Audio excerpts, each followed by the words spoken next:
When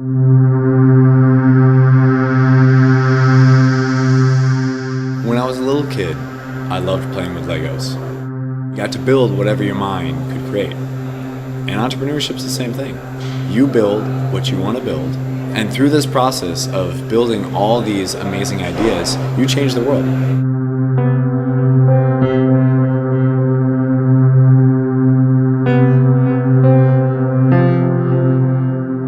The spirit of entrepreneurialism is ideas.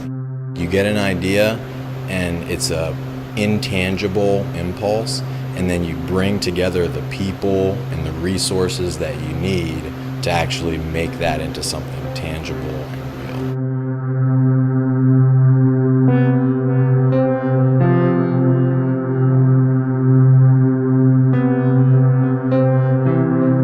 We are trying to build an app to track your health, fitness, and your diet data. Labels you see on art only have the name, maybe the medium, and a price tag on it. Localize is a platform to crowdsource small business ideas for local communities. Hello, my name is Yasmin. I am a business person. My idea is called AdGrader. I actually pitched my idea more so before the actual pitch than I did after, and I felt like that was really necessary so that I could meet as many people as possible. How many times have you gone out to the bar only to find out that it's a complete dude fest or no one's there? When we heard about this event, we decided to kind of let our imaginations run wild. It was one of those things where, we said, why don't we just come up with an idea? We don't know how to do it, we'll pitch it, and maybe this could be the perfect place to get that off the ground. So we're looking for everything: programmers, developers, marketing. We believe this is the next step in GPS check-in apps. Every company is a startup. At some point, it started up. Everybody here has an idea that they're passionate about, so I think there's people here who are committed. One of the first things that we did was we talked about limitations, and we talked about realistic expectations.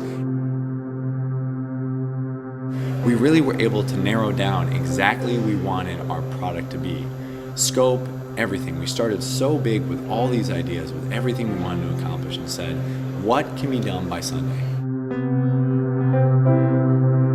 Be introspective about the capabilities that you have and the capabilities of your team, and make sure that you're looking at what are the things that are slowing your growth or are preventing you from winning certain business and that sort of thing, and backfill against that. Tomorrow is sort of get our prototype up, ready, talk to the people we need to talk to get the permission and get the real data. And then Sunday is sort of our how do we pitch this the best way humanly possible day. So tomorrow is build it, Sunday is pitch it.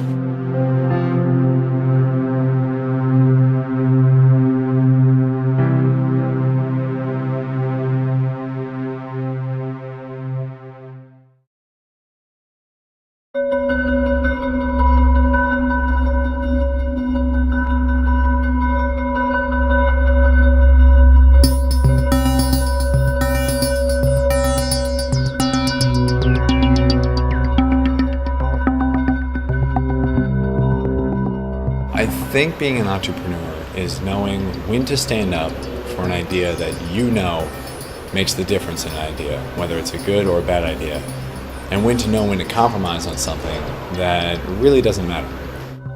We're a little behind on the data we plan to collect. Sort of the rain is messing us up, and it's taken a little bit longer to get our logo and all that stuff up so that we can actually go public. It's sort of started out as a marketplace for ideas, and I think it still is founded in that, but now it's sort of a on point, at a vacancy in your town, log on and tell your community, vote for what that storefront should be, and then you sort of use that data in powerful ways. What we wanted to do is create a way for people to see a snapshot of what the venue they were going to ahead of time. We've all been in a situation where you're looking to go out, you text ahead to a buddy who's already there, or to a girlfriend that's already there saying, is it lame, is it cool, should I even come out? This does that for you by providing a snapshot, so you can kind of make a decision ahead of time without needing to rely on a friend already being there. So at the beginning, we heard these two pitches of similar ideas to our own. And instead of competing against them, we said, hey, join our team. All of us working together to meld all these different ideas we had on trying to improve student achievement as well as really engage students. We're actually ahead of schedule. So we're trying now to figure out exactly what we want to build on to our original scope. And it's a great problem to have. We had to figure out exactly what we were going to build by the end of the weekend, which is going to be very different from the long-term vision. So it was interesting dissecting it and seeing what the minimal product is or what it should be when we launch it. So it's been an interesting ride. We're definitely behind. So we're scaling down what we decided to build so that we can have something to show on Sunday night. I think everyone's worried about sort of the questions we'll get asked, if someone were to hand us $100,000 tomorrow, as opposed to how can we build this the best way for tomorrow. But I think we'll be in a better position in a couple hours. Understanding what your team's abilities and limitations are from the very start and knowing how those pieces fit together has been the biggest learning experience today. Yeah, I think if you take where we were last night and compare it to where we are right now, we would say that we've made tons of progress, but it doesn't feel like that. It feels like today we just plodded along and dealt with one issue after the other and spent half an hour dealing with something that seemed trivial. Isn't really relevant to the problem you're trying to solve, and so just sort of keeping that out of the out of the way is just critically important to being successful.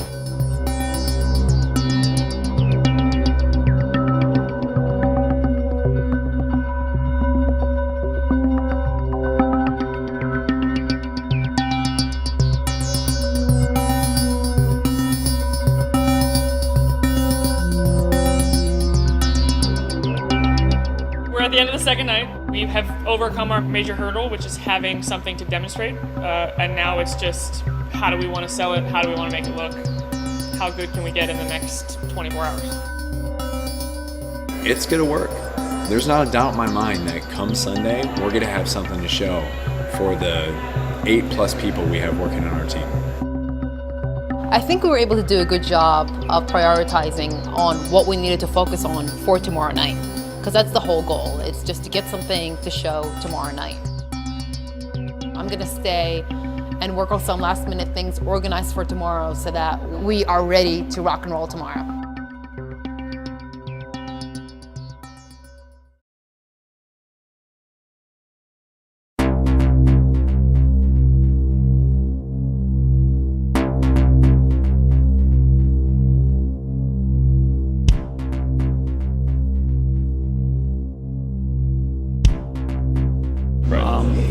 Done a couple different variations. We just got the judging's guidelines emailed to us. Right. So I need to add a few things, and we also were told that it has to be 4 minutes, not 5 minutes. So you have to take out a few I have to things. take out a few things too. So I have some work to do in the next hour and a half.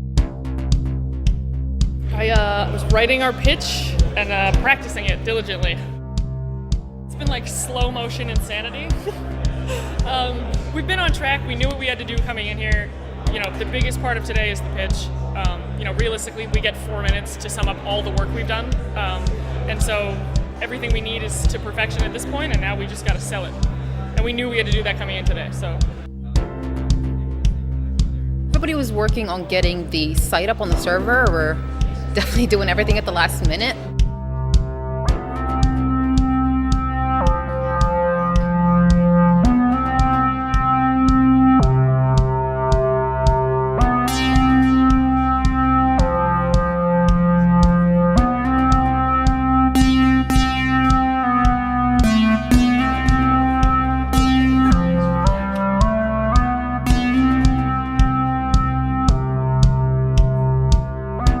I wanted somewhere quiet so that I could hear myself think. I wanted to practice an outline. I have this thing where when I give a presentation, I have to memorize the first line. There are currently 114 million blogs on the internet that advertise in some fashion. Working paycheck to paycheck. All right? Has to decide whether to put food on the table or take care of its personal health needs. The point is, every time you go out, you're probably looking for a different experience. 5 minutes flew by, and I think we got the main points across. It would have been great to get every single thing we wanted in there, but I think overall we got the point across. So, walk by said storefront, type in a code to the property number, and vote. And we're going to offer a rebate program to stimulate growth.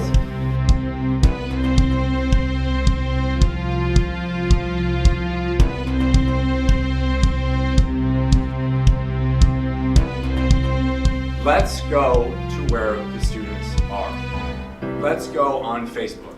A pitch really comes from the heart, and I think that this pitch definitely came right from there. And let's create an application that puts students, the school, the teachers, the administrators, the community, and the parents safely on Facebook. No matter how great the technology is, unless you have good people that are helping you to execute on it, you're just never going to be successful. You're never going to be able to grow the business.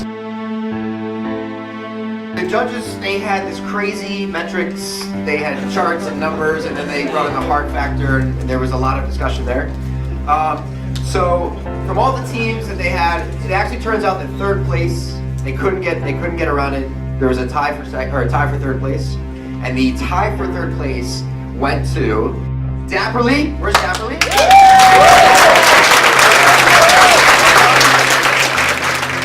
Startup City. I mean, people have full-time jobs. People, we have to find out who can contribute what. We have to figure out what needs we have. Definitely. We have to figure out what we can do and the best steps to move forward as a team, as individuals, and as a company. And also was Talk Chalk. Talk Chalk tied. We tied for third, and that means we got our LLC covered, and we got $500 as well as 6 months of office space. So I'm delighted. This for me, the big goal for me was to walk away from this with a team. And we not only got a team, we got a 10-person team. So this is wonderful. For second place, we had Localized. Is that the name they've come across? Localized? This is the first time I'm actually living it, so I guess I'm just another sleep-deprived, overworked entrepreneur at this point. And the number one team from Baltimore Startup, from the first Baltimore Startup Weekend, I'm proud to announce, $2,500, Parking Panda. We talked to some of the judges. They said we got close. Yeah, they said we got close, that we were essentially within the top 7. It's very reassuring to know that we were within the top 7 and that there were just little things we needed to tweak. Overall, we feel like we did a really good job. We're excited. We're actually all going to continue working on it in some form.